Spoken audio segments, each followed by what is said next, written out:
Hi guys, in this video we're going to take a look at how you can turn on or turn off block or remote content in the Mail app on the iPhone 15 series.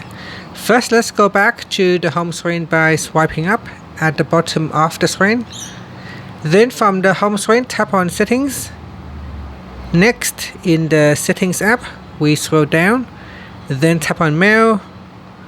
Then we scroll down to Messages section and tap on Privacy Protection.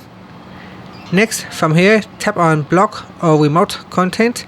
Now, if you do not see this option available, make sure you switch off Protect Mail Activity. When you turn it off, then this option becomes available. So here, tap on the toggle button to turn off or switch on Block or Remote Content. And that's it. After, you can swipe up to go back to the home screen. Thank you for watching this video. Please like and subscribe to my channel for more videos.